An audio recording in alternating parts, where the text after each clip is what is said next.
नमस्कार, मैं हूं अदिति नागर और आप सभी का भारत 24 के डिजिटल प्लेटफॉर्म पे स्वागत है। अब आज फील द थ्रिल में हम समझेंगे तरक्की या टकराव, किस स्थिति में हम हैं। दरअसल ये नहीं पता कि कल सुबह दुनिया के किस कोने से कोई एक नया एग्जीक्यूटिव ऑर्डर, कोई एक नया अनाउंसमेंट हो जाए और वो आपकी, हमारी, दुनिया के लोगों की जिंदगी को किस तरीके से प्रभावित करेगा। और हम आज एक क्रेजी कमांडो के जंजाल में फंसे हुए हैं। अनिश्चितता की स्थिति है, अस्पष्टता की स्थिति है और सबसे महत्वपूर्ण बात यह है कि दुनिया में कम से कम 15 से 20 कुर्सियां ऐसी हैं जो इस वर्ल्ड ऑर्डर को चेंज करने में लगी हैं। समझ नहीं आता कि ये मल्टीपोलर बनाने की कोशिश है या मूड पोलर के लिहाज से आगे बढ़ा जा रहा है। और आज इसी कंफ्यूजन को फील द थ्रिल में, उस थ्रिल को समझेंगे कि डोनाल्ड ट्रंप कल सुबह उठते हैं, 5 एग्जीक्यूटिव ऑर्डर लिखते हैं, अनाउंस करते हैं और 24 घंटे के अंदर यू टर्न ले लेते हैं। पुतिन की जिस तरह की जिद है, या यूं कहें कि शी जिनपिंग जो एक साइलेंट स्ट्रेटेजिक मूव के लिहाज से आगे बढ़ते हैं, ये तमाम लोग इस दुनिया को, अपने अपने देशों को किस डायरेक्शन में आगे ले जाना चाहते हैं, उसी डायरेक्शन को समझेंगे। और ये भी समझेंगे कि भारत इस वर्ल्ड ऑर्डर में जो मेहनत करके आगे बढ़ने की प्रयास में तो है, लेकिन ये कितना कारगर है, कितना सार्थक है। और हमारे साथ सब्जेक्ट एक्सपर्ट्स मौजूद हैं, काफ़ी सीनियर लोग मौजूद हैं और उनसे समझेंगे कि जो पॉलिसी एक्चुअली में, हमें लगता है कि पार्लियामेंट से पावर तय होती है, लेकिन आजकल पर्सनैलिटीज़ तय कर रही हैं। तो उन पर्सनैलिटीज़ के पीछे ये पॉलिसी जब तय हो रही है तो वो कौन लोग हैं, उनके पीछे की कहानी क्या है और ये दुनिया और हमारा देश किस दिशा में आगे बढ़ रहा है। तमाम सीनियर गेस्ट हमारे साथ मौजूद हैं। आप सभी का समय देने के लिए बहुत बहुत स्वागत है। मेरे साथ Jitendra Kumar Ojha Indian foreign policy expert हैं, जियोपॉलिटिकल एक्सपर्ट हैं। बहुत सारी कहानियां उनके अंदर दफन है, आज कोशिश करेंगे कुछ कहानियां बाहर निकालें। साथ में जेके त्रिपाठी फॉर्मल डिप्लोमेट हमारे साथ मौजूद हैं। उनसे भी किस तरीके से ये दुनिया आपस में जब फ्रेंड कहती है तो उसके पीछे की फ्रेंडशिप कितनी गहरी है वो समझने की कोशिश करेंगे। आपका ही बहुत बहुत स्वागत है। और हमारे साथ प्रोफेसर स्वर्ण Singh, school of international school JNU new Delhi, आपका भी बहुत बहुत स्वागत है। आपसे सभी से ये कुछ समझेंगे, लेकिन सबसे पहले सर, ये पार्लियामेंट में पावर तय होती थी, अब पर्सनैलिटीज तय करती हैं और शायद एक अजीब सा माहौल ये है कि देश से ज़्यादा वो पर्टिकुलर व्यक्ति है, वो खुद को हाईलाइट करने की कोशिश में है। वो ये चाहता है कि वो आज ही इतिहास लिख दे। और इसमें ट्रंप ही नहीं, एक लंबी फहरिस्त है जो एक फिनिकी या मूडी या यूँ कहें कि अनप्रिडिक्टेबल बिहेवियर दर्शा रहे हैं। सर, देश किस दिशा में, आपसे पूछें। देखिए, एक फ्रीडम हाउस NGO है अमेरिका में, वो हर साल अपनी डेमोक्रेसी की सेहत पर एक रिपोर्ट निकालता है दुनिया भर में। और पिछले साल की रिपोर्ट में उन्होंने कहा कि करीब 2 दशकों से जिसको हम लिबरल डेमोक्रेसी, जो आइडियल टाइप डेमोक्रेसी है, उसमें गिरावट आई है। अब देखें, पिछली एक सदी में करीब 12 से देशों से बढ़कर 120 देश अपने आप को लोकतांत्रिक मानते हैं और उसमें बदलाव आया है। उसी में प्रोटेरियन, अथॉरिटेरियन, मेजॉरिटेरियन डेमोक्रेसीज का जिक्र किया कि इस तरह की डेमोक्रेसीज ज़्यादा सामने आनी शुरू हो गई हैं। तो उसी में ये है कि तकनीक के इस्तेमाल से जो व्यक्तिगत एक छवि है किसी नेता की, उसको बहुत तेजी से उभारा जाता है और कभी कभी पूरे देश की राजनीति उस पर एंकर हो जाती है कि एक व्यक्ति तय करेगा कि देश किस तरफ जाएगा।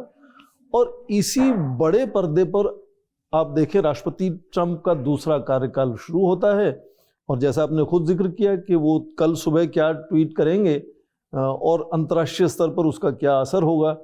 और उससे पहले आप देखें कि एग्जीक्यूटिव ऑर्डर वो कितने इशू करते हैं, 180 से ज़्यादा 6 महीने में ऑर्डर इशू कर चुके हैं। आधों पे यूटर्न लिया हुआ है। जबकि आप देखें, चाहे वो प्रेसिडेंट ओबामा हो या उससे पहले जॉर्ज बुश जूनियर हो, पूरे 8 साल के कार्यकाल में 200 सवा 200 एग्जीक्यूटिव ऑर्डर इशू किए और ये 6 महीने में इतने करीब करीब कर चुके हैं। और कार्यकाल खत्म होते तक 1500 एग्जीक्यूटिव ऑर्डर आ सकते हैं।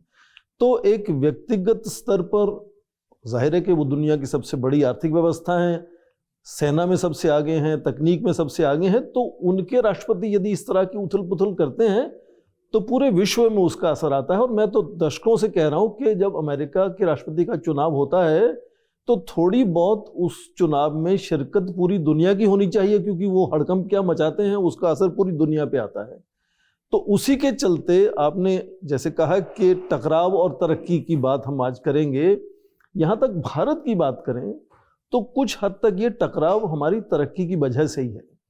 जब भारत चौथी बड़ी आर्थिक व्यवस्था के नज़र से सामने आता है, हालांकि मुश्किलें हैं अंदर, पर दुनिया में आप देखे जाते हैं कि आप चौथी और बनने वाले हैं तीसरी सबसे बड़ी आर्थिक व्यवस्था। चाहे पहली और दूसरी बहुत बड़ी हैं, 28 ट्रिलियन डॉलर और 20 ट्रिलियन डॉलर अमेरिका चीन है, हम लोग 4 या 5 या 6 ट्रिलियन डॉलर बनेंगे, फिर 10 ट्रिलियन पहुंचेंगे।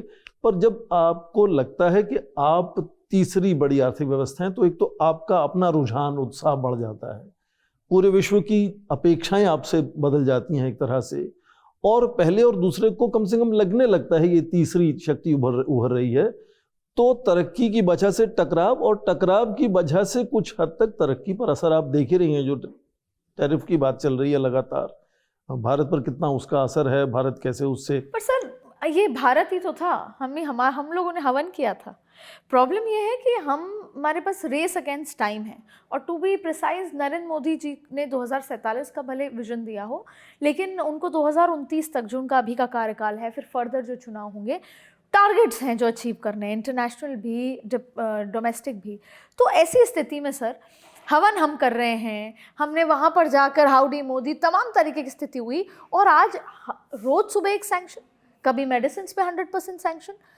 इसके लिए भारत कितना तैयार है, भारत की ज़मीन कितनी मजबूत है इन सब चीज़ों को झेलने के लिए? मुझसे पूछ रही हैं? जी सर, अब हम चर्चा में हैं, सब हम आपस में बात कर सकते हैं, एकदम एब्सोल्यूट चर्चा है। जो आइडिया, जो बात, पहली बात एक मैं कहूँ कि जो इंडियन फॉरेन पॉलिसी एक्सपर्ट का आपने जो मेरे ऊपर लगाया वो मैंने हुई, मेरे वरिष्ठ सहयोगी और मेरे बड़े भाई हैं, ये इनकी डोमेन है, उसमें हम इनसे सीखते हैं। मैं स्टेट क्राफ्ट की बात करता हूँ, मैं गवर्नेंस की बात करता हूँ, मैं सिक्योरिटी की बात करता हूँ, मैं जियोपॉलिटिक्स की बात करता हूँ।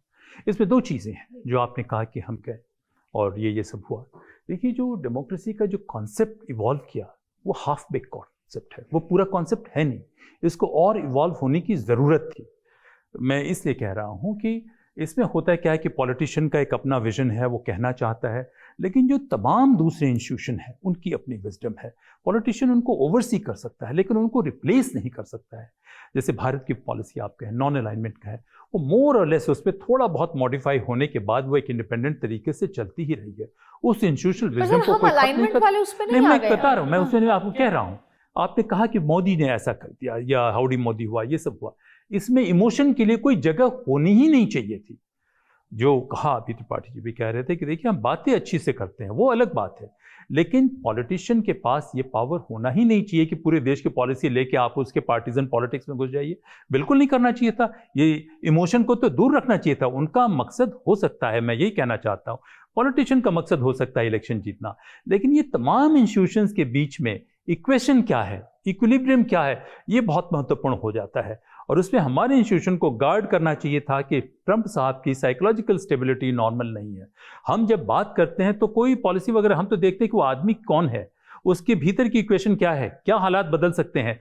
ये बहुत भयंकर भूल हुई हमसे कि जो हम कर रहे हैं, और अभी भी हमें परेशान नहीं होना है। आप जो कह रही हैं इसकी स्थिति, मैं समझता हूँ कि बहुत बड़ा मौका है। जितनी ज़्यादा अनसर्टेनिटी, जितनी ज़्यादा एंग्जाइटी है, उतना ही बड़ा मौका आता है। जितनी बड़ी मुसीबत आती है उतनी बड़ी मुसीबत नहीं है कि यहाँ बम बम नहीं फट रहे हैं, कुछ ये नहीं हो रहा है, चीज़ें सुरक्षित है। ये मौका है आपके लिए। तो आप जो कह रही हैं, तो मैं यही कहूँगा कि देखिए, जो सबसे बड़ी ज़रूरत आज की तारीख में है, पॉलिटिशियंस अपना काम करें, जो डिप्लोमैट्स हैं वो अपना काम करें, ब्यूरोक्रेसी की अपनी ऑटोनॉमी होनी चाहिए, और मोर और लेस हम इंडिपेंडेंट एक सोच होनी चाहिए। सर मैं इसलिए पूछ रही हूँ, जो आम लोग हैं ना, पहले नहीं था, सुबह अखबार पढ़ते थे, कैटेगरी थी कि 40-50 साल की उम्र से पहले सुबह लोग अखबार पढ़ते थे। जब हम कॉलेज में थे हम इतना अफेक्टेड नहीं थे कि पूरे वर्ल्ड में क्या चल रहा है। आज सब जानते हैं कि ट्रम्प कल क्या कर रहे हैं, या तो ये सोशल मीडिया की वजह है, what ever it is, but confusion तो है ही सर कि जिस ट्रम्प को लाने के लिए हमने इतनी मेहनत की, हमने जो बाइडन को लेकर कई सवाल किए, उनके साथ में जो लड़ रही थी उनको लेकर हमने कहा कि ये हमारे साथ नहीं होंगी, और फिर ये आते ही माय डियर फ्रेंड करते करते बहुत सारे झटके मिले हैं देश को। जब तो H1B वीज़ा का जिक्र करते हैं सर, तो ये स्थिति है कि वापस आना है, नहीं आना, पढ़ने भेजना है। देखिए, तो ये आंसर H1B वीज़ा से ही शुरू करते हैं। अभी क्या हुआ कि H1B वीज़ा का कुछ दुरुपयोग तो हो रहा था भारतीय कंपनियों द्वारा, लेकिन कुछ हो रहा था। अब परेशानी इसलिए हुई कि सबसे ज़्यादा H1B वीज़ा पे भारतीय वहाँ पर। अब आप देखिए H1B वीज़ा $2000 से सीधे सीधे $1,00,000 पर ईयर कर दी गई, लेकिन बहुत ये नहीं पब्लिसाइज किया गया था, उसके 24 घंटे के अंदर उसको घटा के $16,667 कर दिया गया। तो ये जो है ये दिखाता है कि ट्रंप की जो पॉलिसी है, उन्होंने मुँह से तो जो भी कह दिया उनको खुद ही नहीं पता मैं कल क्या कह रहा हूँ, हाँ, और उसका क्या मतलब है। लेकिन बाद में आफ्टर थॉट उनके यहाँ आया होगा कि भाई इससे तो आप ओवरनाइट तो आप सॉफ्टवेयर इंजीनियर नहीं खड़ा कर सकते यूएस में 6% लोग जो हैं, सिर्फ 6% लोग वो यूनिवर्सिटी डिग्री रखते हैं, 30% लोग जो हैं वो किसी तरह का डिप्लोमा या सर्टिफिकेट होल्ड करते हैं, और बाकी लोग जो हैं वो 12th तक के पास आउट हैं। तो अब आप सॉफ्टवेयर इंजीनियर के लिए आपके पास डिग्री होल्डर्स या आपके पास कैपेबल लोग कहाँ से आएंगे all of a sudden overnight. तो इसलिए उनको ये करना पड़ा, जल्दी कर लिया उन्होंने, अपना स्टेप बैक किया, ये ज़्यादा अच्छा किया। दूसरी चीज़ जो आपने कहा कि व्यक्ति बड़ा होता है या देश बड़ा होता है, हमारे डेमोक्रेसी में अभी ये वो है। देखिए डेमोक्रेसी की भी, जैसे कि जहाँ साहब ने बहुत सही कहा कि हाफ डेमोक्रेसी की बात हम करते हैं अनफॉर्चुनेटली, और सही कहा है डॉक्टर अल्लामा इकबाल ने कि एक फिरंगी ने ये राज हम पे किया फाश, वरना तो हरचंद इसे दाना इसे खोला नहीं करते, इंटेलिजेंट लोग ये राज नहीं खोला करते। जमहूरियत तो एक ऐसी तर्ज हुकूमत है जहाँ बंदों को गिना करते हैं, तोला नहीं करते। ये भी हाफ डेमोक्रेसी पे उन्होंने क्रिटिसाइज़ किया, क्योंकि जहाँ आप बंदों को गिनिए और तोलिए, दोनों कीजिए, वो सही डेमोक्रेसी होती है। तो वो हाफ डेमोक्रेसी है। लेकिन हमारे केस में फ़र्क ये है कि हमारे केस में लीडर को अभी at present leader of the nation को राष्ट्र से मिलती है बैकिंग, और राष्ट्र को जो है लीडर के इंटरनेशनल स्टेचर से राष्ट्र को भी फ़ायदा मिलता है। तो दोनों एक दूसरे के पूरक हैं। ये चीज़ वहाँ नहीं है। हमने ठीक है, हमने हाउ डू मोदी कहा, हाउ डू ट्रंप कहा, लेकिन वो चीज़ सिर्फ ऑप्टिक्स थी। ये मतलब नहीं था कि हम ट्रंप को जिता देंगे या वो मोदी को जिता देंगे। अभी भी आप देखिए, अभी इतना सब होने के बाद भी ट्रंप ने क्या कहा? ट्रंप ने कहा Modi is a great friend of mine, he is a great man. हमारे यहाँ भी प्राइम मिनिस्टर ने कहा yes our relations are very good, tit for tat. उससे ज़्यादा हम आगे नहीं बढ़े, हम झुक नहीं गए कि नहीं चलिए अब तो हम आपके लिए सब कुछ कर दे रहे हैं। तो ये चीज़ जो है, ये डिप्लोमेसी में वही होती, जितना आप कहते हैं उतना ही आप किया कीजिए। तो मैं एक चीज़ कहना चाहूँगा इस पे, देखिए जब हम बात करते हैं इसके, तो ट्रंप ने क्या कहा, उससे पहले हमें असेस करना चाहिए था कि ट्रंप के पीछे कौन कौन से लोग हैं, ट्रंप की साइकी क्या है। ये हमेशा से असेस करते हैं लोग। एक समय था जब तो, अब तो एआई के समय में आके लोग आपके चेहरे के इससे वो प्रिडिक्ट कर सकते हैं कि आप कब क्या कैसे एक्ट करेंगे। तो ये एक छोटा सा तबका है। तो यही कहता हूँ कि जो स्टेट के पास बहुत सारी स्पेशलाइज्ड ये होनी चाहिए, उनको एक्सेल करना चाहिए, और एक समय के बाद जो है सारे लोग एक्सपर्ट बनने की बजाय जो रियल एक्सपर्ट है वो अपना काम करें और दूसरे लोग नहीं करें। तो जो ट्रंप की जो समस्या है, मैं समझता हूँ कि वो डेमोक्रेसी की समस्या है कि डेमोक्रेसी ऐसा इवॉल्व नहीं की है कि एक जनरस लार्ज हार्टेड स्टेट्समैन ही लीडर बने। वहाँ जो भी कॉर्पोरेट रॉबर्ट्स जिसको कहते हैं वो भी लीडर बन गए। उन्होंने अपने वहीं के रिसोर्सेज को अपना कब्जा कर लिया। कुछ उनके पास विजन नहीं है, वो अपने प्राइवेट इंटरेस्ट और पब्लिक इंटरेस्ट को डिफरेंशिएट नहीं कर पा रहे हैं। जो कुछ हो रहा है वो it is quite visible. New York में अलग अलग जगह जिस तरीके के प्रोटेस्ट हैं, डेमोक्रेसी वहाँ कोलैप्स कर रही है। हाँ बिल्कुल। बट सर एक चीज़ मैं आपसे इसलिए समझूंगी, हम बाकी सारे झटके as a citizen of India झेल भी लें कि ठीक है स्लैश कर दिया, सैंक्शंस लगा दिए 25-50 व्हाटएवर मेडिसिन, लेकिन यहाँ पर हम क्यों स्टैंड नहीं ले पाते? ट्रंप कह रहे हैं हमने वॉर रुकवा दी, अब पाकिस्तान के पीएम का भी आता है कि घुटने टेके।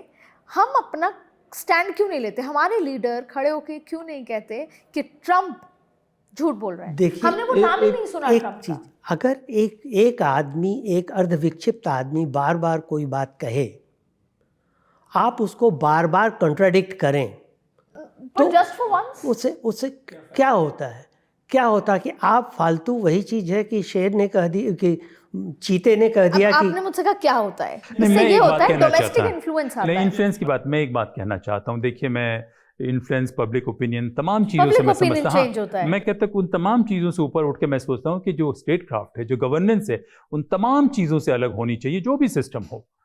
इतने साल हो गए, हम क्या पाकिस्तान को ख़त्म नहीं कर सकते हैं? बहुत आराम से ख़त्म कर सकते हैं। क्यों हम पाकिस्तान को ख़त्म नहीं कर पाए? क्या वजह है कि ये सरकार जो आई, मैं किसी के फेवर में नहीं हूँ, जो वाकई नेशनल सिक्योरिटी पे मजबूत है, तो क्या वजह है कि उसके बावजूद भी ये आतंक होते ही जा रहे हैं?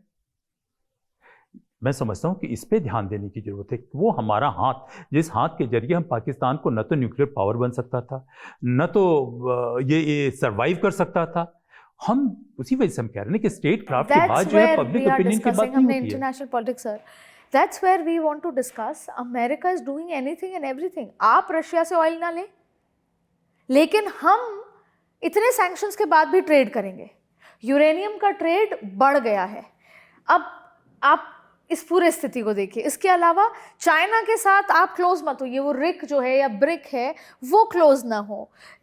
तो ये ऐसी स्थिति में हमें सब समझ आ रहा है कि पाकिस्तान को कौन बैक कर रहा है, और at the same time China, विस्तारवाद, तिब्बत, तमाम ऐसे, अरुणाचल प्रदेश, ऐसी स्थिति है।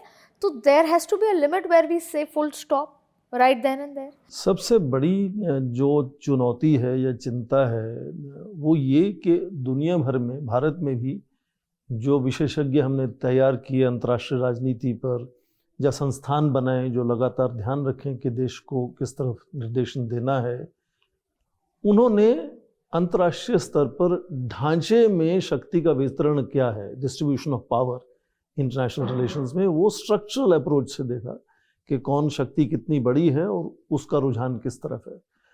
अब अचानक मैंने जैसे पहले कहा कि व्यक्तिगत स्तर पर जो लोग आगे बढ़कर उभर रहे हैं लोकतंत्र देशों में भी, उसमें सबसे बड़ी पहेली राष्ट्रपति ट्रंप हैं। और ट्रंप जो हैं उन्होंने पूरे अंतर्राष्ट्रीय स्तर पर इसलिए इतनी उथल पुथल की है कि वो ढांचे पर ध्यान देते ही नहीं है। उनको नहीं लगता है कि उनकी प्रतिस्पर्धा है किसी तरह की रूस के साथ या चीन के साथ, जो भारत को उनके लिए बहुत अहम बनाता है।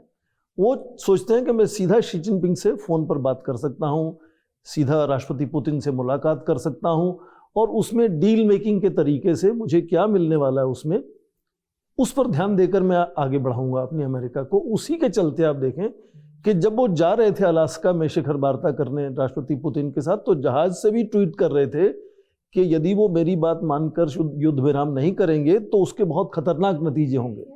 उसके वहां से जब बाहर निकलते हैं तो वो कहते हैं कि युद्ध विराम की हम बात नहीं करेंगे, हम शांति वार्ता की बात करेंगे, जो पुतिन कहते रहे आज तक। तो ये पुतिन की भाषा बोलते हुए शिखर वार्ता से बाहर आते हैं। तो इसीलिए ये जो पहेली है इनकी, उसकी वजह से ठीक है हमें कुछ भारत को उसका खामियाजा भुगतना पड़ रहा है। पर मैं थोड़ी सी बात क्लियर करूंगा, जो मीडिया में भी हम कभी कभी सेंसेशनलाइज कर देते हैं। अभी कुछ लोग कहना शुरू हो गए कि 100% टैरिफ लगने वाले हैं। कोई 100% टैरिफ नहीं लगने वाले, वो ब्रांडेड और रजिस्टर्ड पेटेंट दवाइयों पर है। भारत जो विश्व में फार्मेसी ऑफ वर्ल्ड बना हुआ है वो जेनरिक मेडिसिन की वजह से है। और जो 50% लगा भी है उसमें ना तो इंजीनियरिंग टेक्नोलॉजी पर है, आईफोन पर नहीं है, फार्मास्यूटिकल पर नहीं है। तो 60 या 66 बिलियन डॉलर का जो निर्यात होता है भारत में, उसमें यदि ये निकाल दें कि किन पर नहीं लग रहा है तो 32% टैरिफ इस वक्त भारत के निर्यात पर लग रहा है। पर भारत क्या कर रहा है? भारत अपने तरीके से जवाब दे रहा है। वो ट्रंप की भाषा में जवाब दे रहा हो तो बेवकूफ़ी होगी हमारी। हम भारत के तरीके से जवाब देंगे, संयम रखेंगे, अपने विकल्प क्या क्या हैं। आप देखें, जब थिएनजिन में गए भारत के प्रधानमंत्री, तो रूस के राष्ट्रपति और चीन के राष्ट्रपति दोनों ने लगातार कोशिश की कि दुनिया को दिखा दें कि प्रधानमंत्री मोदी हमारे खेमे में आ चुके हैं। Exactly. जबकि हमने कोशिश की कि पहले जापान जाएं और उसके बाद जो 80 वर्षगांठ है बीजिंग में दूसरे विश्व युद्ध की, उसमें हम शामिल ना हो। हमने संकेत किया कि हम इनके खेमे में नहीं जा रहे, पर जा सकते हैं। उसी के चलते आप देखिए, और उसका इम्पैक्ट मेंटली ट्रंप पे हुआ। ट्रंप ने व्हाइट हाउस में कहा कि नहीं, भारत हमसे छूटा नहीं है, प्रधानमंत्री हमारे दोस्त हैं। और उस मौके का, उस अवसर का पूरा फायदा उठाकर प्रधानमंत्री ने ट्वीट किया, रुझान। और उसके बाद से H1B वीजा वाला आ जाता है। देखिए, मैं एक चीज डॉक्टर स्वर्ण सिंह की बात बढ़ाना चाहता हूँ आगे। जैसे इन्होंने कहा कि हम संयम से काम करते हैं, हम ये नहीं कि जैसे ही कुछ उधर से आया बयान हम कूद जाते हैं, पैनिक हो जाते हैं। देखिए, जो 25% टैरिफ और 25% पेनाल्टी वाली बात आई, मैं आपको एक उदाहरण देता हूँ। इसमें सबसे ज़्यादा कौन इफ़ेक्टेड हुए? हमारे लेदर, चर्म उद्योग, हमारे मछली समुद्री उत्पाद उद्योग और हमारा वस्त्र उद्योग, जेम एंड ज्वेलरी भी उसमें। हाँ, ज्वेलरी उद्योग। क्या हुआ? वस्त्र के लिए कॉटन फाइबर, जो कॉटन, रॉ कॉटन जो है, हम सबसे ज़्यादा अमेरिका से इंपोर्ट करते थे, $118 मिलियन का। ठीक है, अब ट्रम्प ने कह दिया कि भारत ने देखिए ड्यूटी कम कर दी है। बात सही है, पार्शियली।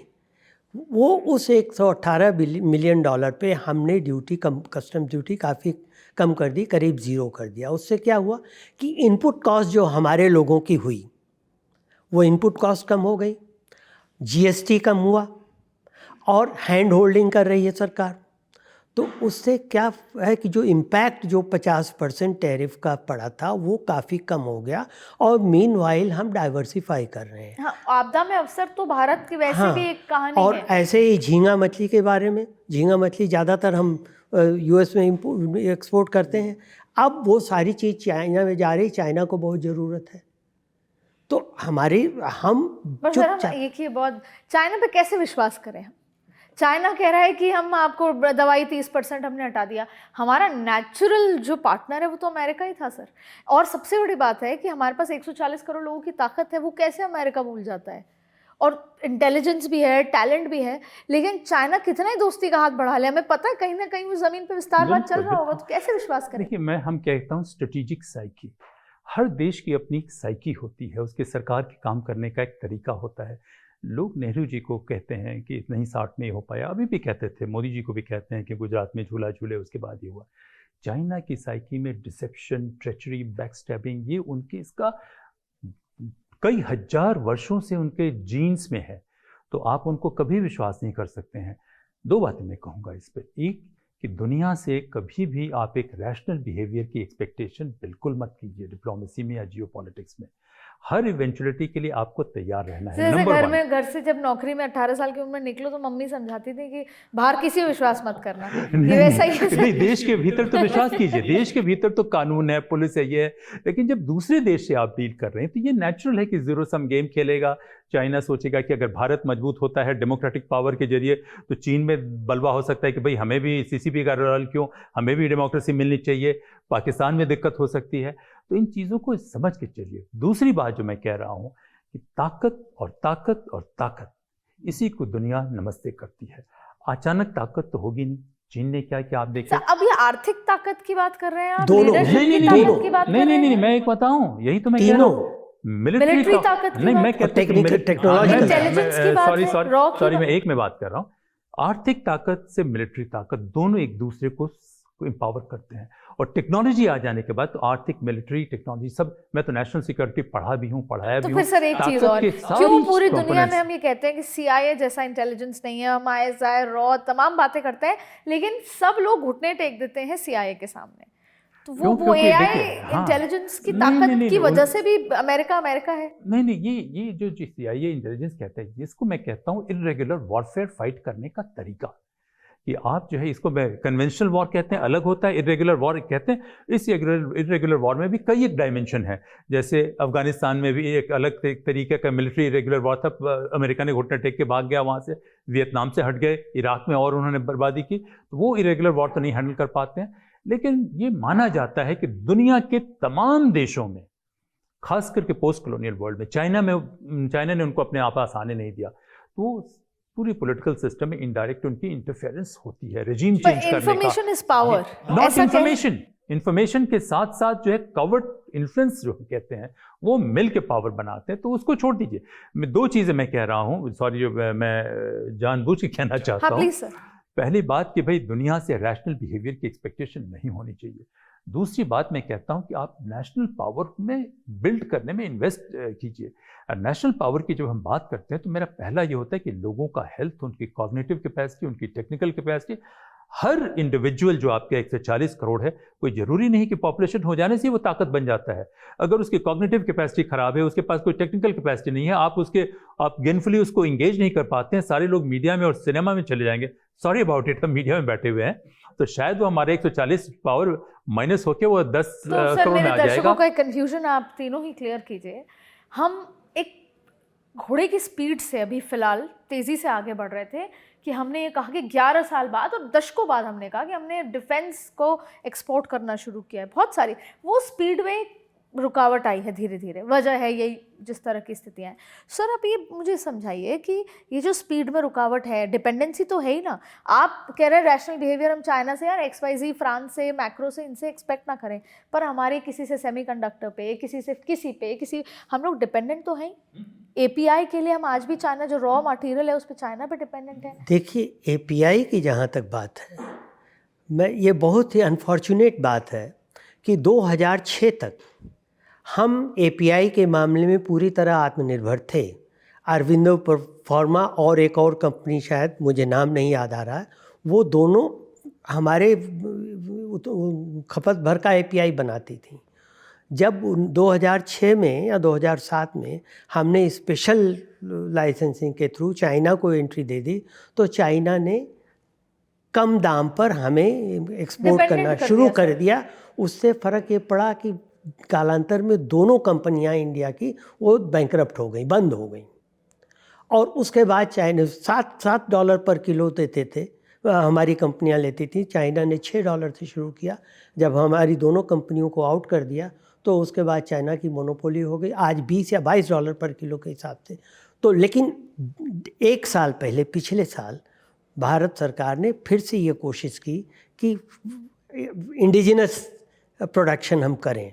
तो ये चीज़ जो है, ये कई बार ऐसा निर्णय हो जाता है। मैं नहीं कहता कि जानबूझ के किसी पर्टिकुलर सरकार ने किया होगा, लेकिन कई बार ऐसा निर्णय हो जाता है जो बाद में पता लगता है कि कितना आत्मघाती था। जैसे एक और छोटा सा एग्जांपल मैं लूँ, जैसे कि झा साहब ने कहा कि कश्मीर को लेने की बात, हम बिल्कुल ले सकते हैं, मिलिट्रीली हम कश्मीर को ले सकते हैं पाकिस्तान से, लेकिन हम उसका क्या करें कि 1947 में, 1948 में कश्मीर का मामला हम ले गए यूनाइटेड नेशंस में। सर, अब अगर एक बात कहना चाहता हूं, अगर हम कहें, इसका क्या औचित्य है सर? पूरी दुनिया मिलकर रशिया और यूक्रेन की वॉर नहीं रुकवा पाई, नोबडी। यूनाइटेड नेशंस के औचित्य, और फिर ट्रम्प साहब जाके यूनाइटेड नेशंस को इसलिए डांट आते हैं कि उनका टेलीप्रॉम्प्टर नहीं चलता। हम अगर नहीं ले गए होते, यूनाइटेड नेशंस का एग्जिस्टेंस की क्वेश्चन होने लगी है। वो ठीक है, लेकिन हम अगर नहीं ले गए होते ये मामला, तो हम 3 दिन में ले जाते, 3 दिन में कश्मीर ले सकते। मैं इस पर थोड़ा सा एक बात कहना चाहूँगा। मेरे को एक चीज़, देखिए, मैं ये कहना चाहता हूँ कि देखिए, दुनिया में जब स्टेटक्राफ्ट की बात करते हैं तो कभी भी चीज़ें ब्लैक एंड वाइट में होती ही नहीं है। आपको हर समय युद्ध है, जैसे युद्ध पे मैंने कई दफ़े मेरे लेक्चर्स में कहा, युद्ध के आज की तारीख में युद्ध के प्रिंसिपल जो है, मैं कहता हूँ 3 होने चाहिए। शॉर्ट, स्विफ्ट और डिसाइसिव वॉर होना चाहिए, क्योंकि लंबा वॉर आपको इकोनॉमिकली भी ड्रेन कर सकता है। दूसरा, युद्ध हमेशा दुश्मन की धरती पे होना चाहिए। तीसरा, कोलेटरल डैमेजेस कम होना चाहिए। Total human material cost minimum होना चाहिए। तो ये जो मैं कह रहा हूँ कि सारी चीज़ों के साथ आप कहते हैं चाइना ने हम पे डिपेंडेंट कर दिया, नहीं, चाइना ने ऐसा गवर्नेंस स्ट्रैटेजी बनाया, ऐसे सिस्टम ईजाद किए जिस सिस्टम में उनकी जो इकोनॉमिक प्रोडक्टिविटी है वो बढ़ गई। अब चाइना की जो बात आप कर रहे हैं कि देखिए, ये नहीं कि हमें किसी को दोष देना है, हमें अपने सिस्टम को ध्यान देने की जरूरत है। टैक्टिकल की बात नहीं है, मैं स्ट्रेटेजिक चेंजेस की बात कर रहा हूँ। चाइना के सिस्टम में मिलिट्री, जैसे कहा, इकोनॉमिक्स को इन्फॉर्म करती है। जितने चाइना के जितने पोर्ट होते हैं दुनिया भर में ना, वो ड्यूअल यूज होते हैं। वो इकोनॉमी के लिए भी यूज हो सकते हैं और वो मिलिट्री के लिए भी यूज हो सकते हैं। क्या किया पोर्ट के नेटवर्क से कि सारी दुनिया के रिसोर्सेज कैसे लाया जाए, पूरे सेंट्रल एशिया से लेके, यहाँ से लेके, वहाँ से लेके, उसको उन्होंने इंटीग्रेट किया। मार्केट में सामान कैसे किया जाए, जो उनका इकोनॉमिक प्रोडक्टिविटी का ढांचा है, कॉस्ट ऑफ प्रोडक्शन तो कई गुना नीचे चले आता है ना। लेबर से लेके जो इंटीग्रेटेड हुआ, पावर से लेके हर चीज़ें उन्होंने कॉस्ट कर दिए। तो देखिए, लेबर की बात करें कि 70 के दशक से जो उन्होंने इन्वेस्ट किया है अपने ह्यूमन रिसोर्स पे, लोगों के हेल्थ पे, लोगों के ब्रेन के स्किल पे, अगर माँ को किसी सही समय में ये नहीं मिलता है, न्यूट्रिशन नहीं मिलती है, तो आपका अगला पॉपुलेशन की क्वालिटी खराब हो जाएगी। अगर एक सोसाइटी में स्ट्रेस का माहौल बना हुआ है तो होगा क्या कि आपकी पॉपुलेशन की क्वालिटी खराब हो जाएगी। तमाम चीज़ों को And every household has a manufacturing unit. Absolutely. आज मेरी शंघाई में बात हो रही थी, आपके यहाँ आने से पहले कोई सज्जन थे, वो बता रहे थे कि कैसे जो है एक स्ट्रेस महसूस नहीं हो रहा है आज की शंघाई में आने के बाद। लैंग्वेज की जरूर इशू है, लेकिन कितना उसके बावजूद जो है ये एम्बियंस कितना पॉजिटिव। वो कह रहे कि न्यूयॉर्क से मैं आ रहा हूँ, न्यूयॉर्क और शंघाई में बहुत फ़र्क आ रहा है। आने वाले दिनों में लगता है कि शंघाई में जो लैंग्वेज की इशू नहीं हो तो बहुत ज़्यादा लोग आएंगे। तो ये जो है चाइना ने एक मॉडल जो बनाया है गवर्नेंस का, उस मॉडल को कॉपी नहीं करना है। भारत में एक सोच होनी चाहिए कैसे हम अपना कॉम्प्रिहेंसिव नेशनल पावर बनाएं। और तो मतलब टेक्निकली बॉटम लाइन ये है कि भारत की सोच ये होनी चाहिए कि जो 140 करोड़ लोग हैं और खास तौर पे the population who is above 18, उन सब के हाथों में या फिर एज अ होल 140 करोड़ लोगों की न्यूट्रिशन, एजुकेशन, लिविंग स्टैंडर्ड्स, ये सब कुछ गेनफुल कंट्रीब्यूशन, मैं कहता हूँ गेनफुल एम्प्लॉयमेंट, अगेन वो सोसाइटी को एम्पावर करें। जब मैं बात करता हूँ स्टेट क्राफ्ट की, तो मैं कहता हूँ कैसे इंडिविजुअल और सोसाइटी या सोसाइटी एंड स्टेट जो भी है, कैसे दोनों को म्यूचुअली एम्पावर करें, वो ढांचा कैसे लाया जाए। ये नहीं कि लोग जो ब्रोकरेज भी कर रहे हैं 40% किकबैक भी ले रहे हैं, अभी तो वो लोग भी ये कर रहे मानते हैं। हैं हम ही टैक्स दे रहे हैं, हाँ, हम ही सब जीएसटी कम भी हुई तो सवाल ये है कि 8 साल तक क्यों हुई। पर एक बहुत इंपॉर्टेंट बात यहाँ पर निकली है जो बहुत लोगों के मन का सवाल होगा, सर ये कैसा डिसिप्लिन है सर जो सिर्फ भारत ही करे। मैंने बहुत एक्सटेंसिवली 20 दिन में कश्मीर रही, मैं उस जगह भी गई जहाँ पर टेररिस्ट अटैक हुआ, मैं स्टूडियो में रात रात भर रही। मेरा सवाल ये कि हर बार मिस्त्री जी पीसी करते थे और उनका एम्फेसिस ये होता था कि हमने किसी मिलिट्री बेस पर अटैक नहीं किया जब तक कि बहुत कुछ नहीं हुआ। उनका एम्फेसिस होता था हमने केवल पब्लिक पे नहीं किया, हमने केवल टेररिस्ट कैंप्स पर किया। क्यों देना ये सफाई? और चलिए अगर आप जैसा कहते हैं कि डिप्लोमेटिकली देनी भी होगी, तो मेरा सवाल ये है, क्या रशिया ने माना? यूएन ने क्या कहा? क्या खुद ज़ेलेंस्की साहब ने माना? क्या फ्रांस मानता है? क्या इजराइल आज तक मानना है? इजराइल तो दोस्त है अमेरिका का, अमेरिका डांट देता है, फटकार देता है और फिर इजराइल वही करता है, डिफाई करता है, डिफाई करता रहता है। ये कौन सी साठगांठ है? सिर्फ भारत ये कह रहा है कि यूएन में है मामला। उसमें आदित्य ये देखना होगा कि हमारी अपनी सभ्यता, हमारा दर्शन क्या है, हमारी सोच वो हमें क्या कमजोर नहीं बना रहा। नहीं, हाँ, बिल्कुल सही कह रही हैं। जब तक अपनी जड़ों से आप जुड़े रहेंगे तभी तक आप सफल हो पाएंगे। यदि आप दूसरे की नकल करने की कोशिश करेंगे, मैं तो ये कहूँगा कि हाँ, बहुत प्रश्न चिन्ह है ऑपरेशन सिंदूर पर। आज यदि उसको यूक्रेन युद्ध और गाजा युद्ध के परिप्रेक्ष्य में देखें, यहाँ इतना कोलेट्रल डैमेज है। जिन आर्मीज़ को हम बहुत प्रोफेशनल आर्मीज़ मानते थे, रूस और इजराइल की, 65,000 लोग गाजा में मर चुके हैं हमास को ख़त्म करने में। उसके सामने तो ऑपरेशन सिंदूर 4 दिन का बहुत ठीक लगता है कि आपने प्रिसाइजली 9 टारगेट चूज किए, हिट किए, उसके बाद युद्ध बंद हो गया। तो ये समझना कि क्या हम रूस की तरह बिहेव कर सकते हैं, या अमेरिका की तरह बिहेव कर सकते हैं, या चीन या इजराइल की तरह बिहेव कर सकते हैं, वो मुझे नहीं लगता कि हमारे पास वो विकल्प है भी। वो विकल्प ही नहीं है हमारे पास। एक चीज़ डॉक्टर सुन सिंह की बात को और आगे बढ़ाना चाहता हूँ, सिर्फ ये कि जब आप ड्राइविंग करते हैं, गाड़ी चलाते हैं, तो मुख्य चीज़ ये नहीं होता कि मुख्य चीज़ ये नहीं होती कि आप कैसे चला रहे हैं कितने, उससे ज़्यादा आपको आना चाहिए कब ब्रेक लगाना चाहिए। और ये चीज़ जो है, ये चीज़ इजराइल और रूस को नहीं पता है, अभी भी ब्रेक नहीं लग रहा है। मैं एक चीज स्टूडियो कहूंगा, में बैठ के कहना आसान है कि हम पाकिस्तान में ये करते थे, वो करते थे। कल को मेरे घर के बगल में मिसाइल गिरती तो मुझे रियलाइज होता, आई एग्री, बट मैं ये एक बात कहना यूएन चाहता तो हूं। नहीं सॉल्व कर पाएगा। मैं इन दोनों बातों को ये कंक्लूड करने की चाहता हूँ। देखिए, हमें इन सब देखने की बजाय बिल्कुल किसी को नहीं फॉलो करना है, हमें अपनी सिचुएशन को देखना है और रिजल्ट क्या है। मेरा एक ही सवाल है कि हमें सोचने की ज़रूरत है कि क्यों इतने सालों के बाद पाकिस्तान नाम के थ्रेट को हम मैनेज नहीं कर पाए। दूसरी बात, क्यों सिर्फ एक जमीन का टुकड़ा भर बचा है सर? बिल्कुल। दूसरी बात ये है, देश तो है, ये कैंसर की तरह इजाद किया गया हिंदुस्तान के खिलाफ में, हम उसको नॉर्मल देश की तरह क्यों सोच रहे हैं? हमें नहीं सोचना चाहिए। और तीसरी बात मैं कहूँगा, स्वर्ण सिंह जी भी क्या है और त्रिपाठी साहब की बात को भी बढ़ाते हुए, देखिए, हिंदुस्तान को जो सबसे बड़ी बात की ज़रूरत है वो है साइंस ऑफ स्टेट क्राफ्ट। और ये साइंस जो है प्रैक्टिशनर का साइंस है। इस साइंस में जनता सभी का रोल है, लेकिन अलग अलग रोल है। और इसका एकमात्र इंडिकेटर है रिजल्ट और रिजल्ट। कैसे आप, जैसे आपने कहा, कैसे आपके 140 करोड़ लोग हेल्दी रहें, एक दूसरे पे विश्वास करें, एक दूसरे पे ट्रस्ट करें, और आपकी मजबूती से जो हिंदुस्तान का स्टेट क्राफ्ट था, जिसकी पहचान बोर्नियो, सुमात्रा, जावा, कंबोडिया, कहाँ क्या थी, कहीं इंटरफेयर नहीं किया। भारत मजबूत हुआ तो तमाम देश मजबूत हुए। ये कहने से नहीं होता है, उसके पीछे वो साइंस क्या है, वो साइंस कहीं किताबों में नहीं पढ़ाई जा सकती। इसलिए मैं कहता हूँ ये एकेडमिक्स का साइंस ही नहीं है, इसमें बहुत अलग तरीके से देखिए और लगातार इजाद करने की जरूरत है, लगातार इम्प्रूव सर करने की। हम अनसर्टनिटी बार बार बात कर रहे हैं। मेरे दो मुख्य सवाल, पहला तो ये कि फ़र्ज़ कीजिए जो उम्मीद होती है कि 3 साल बाद ट्रम्प साहब नहीं भी रहेंगे और कोई एक सेंसिबल व्यक्ति आके लीडरशिप संभालेंगे, लेकिन तब भी एक टुकड़ा बड़ा पॉपुलेशन होगा जो कहेगा कि नहीं, इमिग्रेंट्स, ट्रम्प सही कहते थे, बाहर निकालिए इमिग्रेंट्स को। टेक्निकली आज आधा अमेरिका गलत तरीके की चीज़ों में है। पढ़ाई लिखाई, लिटरेसी की बात कर लें, ड्रॉप आउट्स की बात कर लें, ड्रग्स की बात कर लें, उसमें पूरी तरीके से पड़ा हुआ है। पूरा न्यूयॉर्क हमने कितनी स्टोरीज देखी।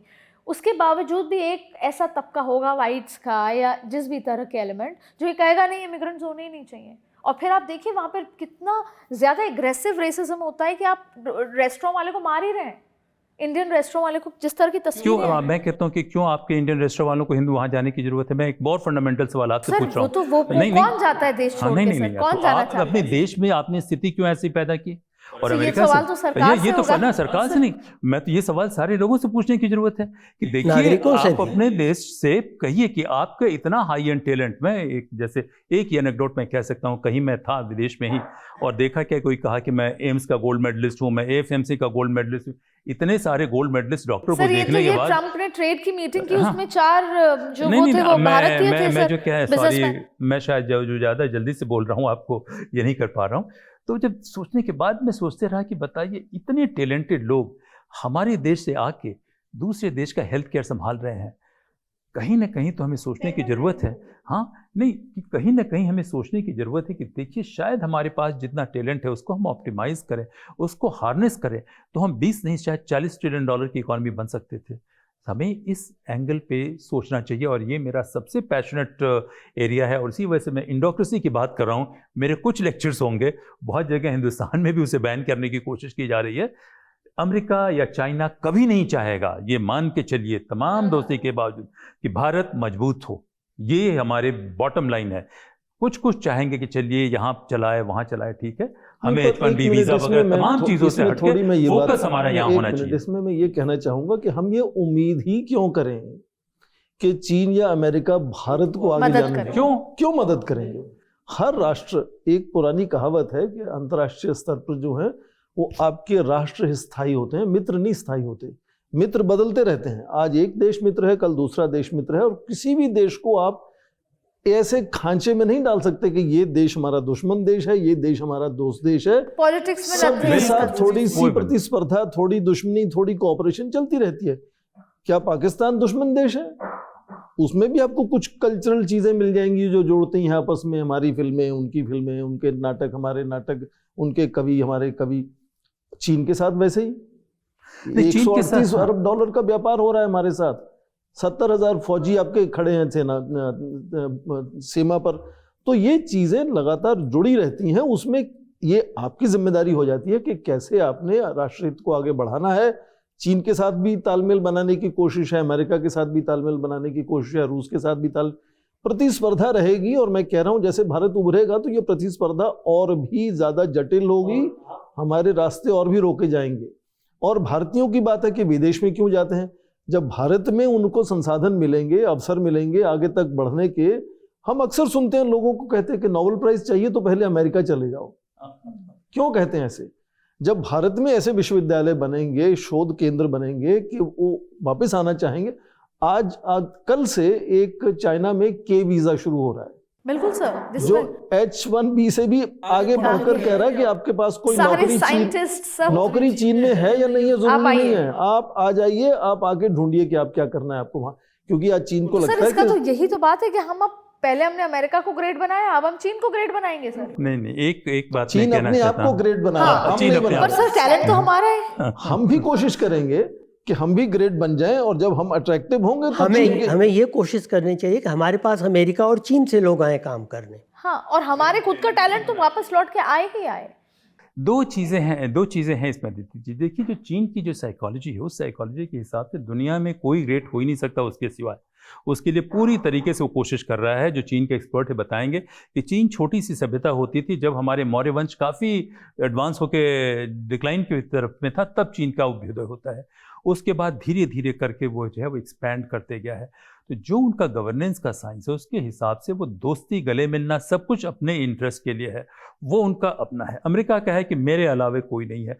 भारत अगर मजबूत होता है, जैसे मैं कहता हूँ, तो भले ही हम कमज़ोर थे, लेकिन भारत की रिस्पेक्ट त्रिपाठी साहब आपको बताएंगे अच्छे से, पूरे अफ्रीका से लेके फार ईस्ट से लेके पूरे कई एक जगह में भारत की एक अलग रिस्पेक्ट थी। जो भी क्यों न कहे, रिस्पेक्ट अपने आप में सफिशिएंट नहीं होती है, इसमें पावर का होना बहुत जरूरी है। डेफिनेटली अब हम स्थिति पे आ गए हैं कि भारत को इग्नोर तो नहीं किया जा सकता। देखिए, भारत पहले एक कमज़ोर देश हुआ करता था।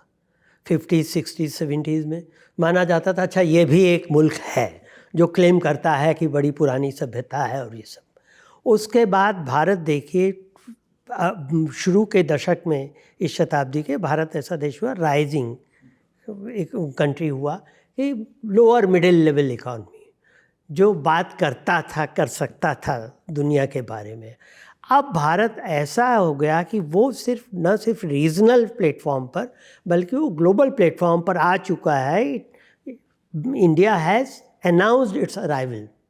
और अब क्या है, अब भारत की बात न सिर्फ सुनी जाती है बल्कि कई मामलों में मानी भी जाती है।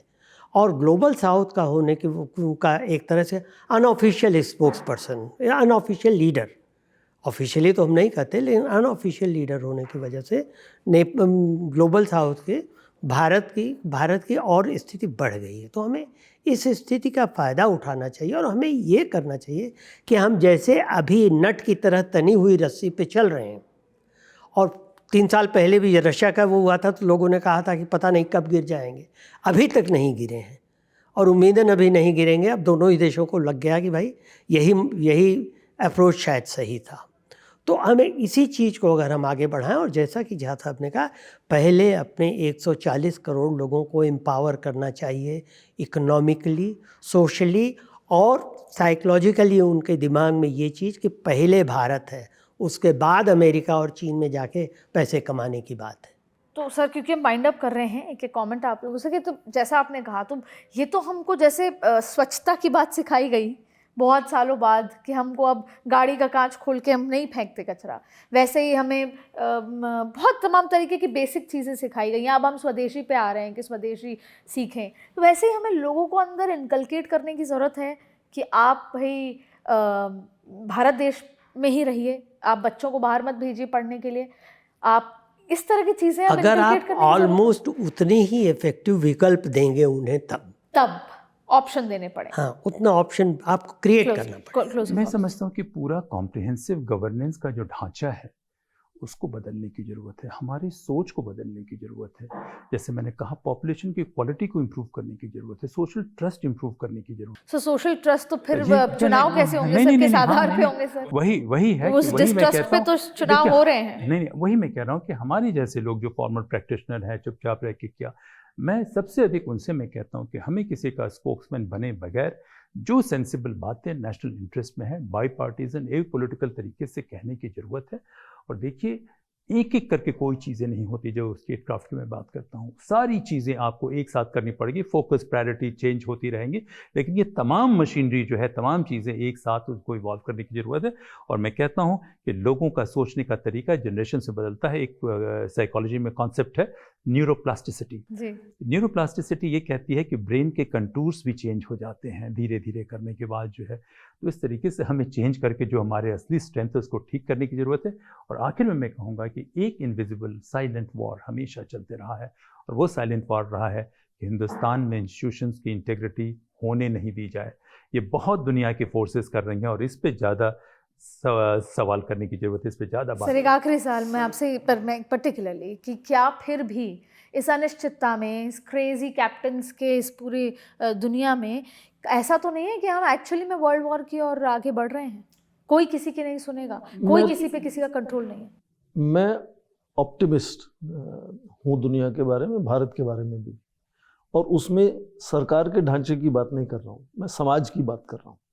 भारत आज बहुत युवा देश है, और जब हम विकसित भारत की बात करते हैं 2047 में, तो वो डेट एक शताब्दी तो है भारत की स्वतंत्रता के लिए, पर वो डेट इसलिए भी इम्पॉर्टेंट है कि उसके बाद भारत बूढ़ा होना शुरू हो जाएगा।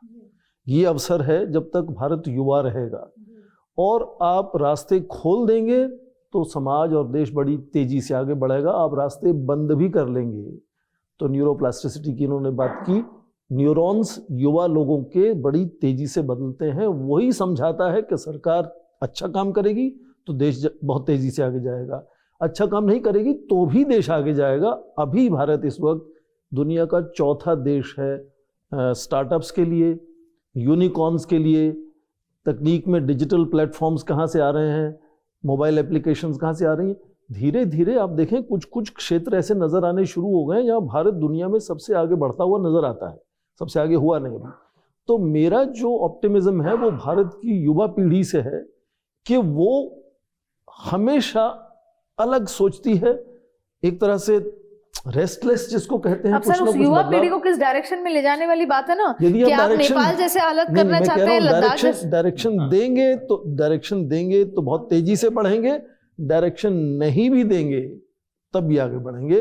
वो उनको नहीं रोक, उनकी ताकत को नहीं रोक। इस सदी के 2050 के बाद जब हमारी जनसंख्या बूढ़ी होनी शुरू हो जाएगी तब हमें चिंता करनी चाहिए। तब तक देश आगे बढ़ेगा और सरकार चाहेगी तो बहुत तेजी से बढ़ेगा। बिल्कुल सर, बहुत सारी चर्चा हुई, अलग अलग एस्पेक्ट पे चर्चा हुई। ये जो क्रेजी कमांडर्स का जो अस्थिरता जो पूरी दुनिया में है, अगर आप बहुत ध्यान से देखेंगे तो भारत फिर भी आपको स्थिर नजर आता है। बहुत चुनौतियां हैं, उन चुनौतियों से लड़ने की अभी जरूरत है और उसकी तैयारी देश की सरकार के साथ साथ पूरे देश को मिलकर करनी होगी। हमें अपने रूट्स, अपनी सभ्यता को एक बार फिर समझकर, पहचान कर उनसे जुड़ने की जरूरत है, क्योंकि जब ऐसी अस्थिरता का माहौल होता है तो केवल हमारी सभ्यता ही हमें मजबूती से खड़ा रखने में मदद करती है। मैं उम्मीद करती हूँ कि आज की चर्चा में बहुत सारे टेकअवेज आप लेकर गए होंगे। अगली बार आप फील द थ्रिल में कौन सा थ्रिल और कौन सा सब्जेक्ट का थ्रिल समझना चाहते हैं, कमेंट जरूर कीजिएगा। और आपको कौन सी ऐसी बातें हैं जो और जाननी है, तो अगली बार हम चर्चा में वो सब आप तक लेकर आएंगे। बहुत बहुत शुक्रिया।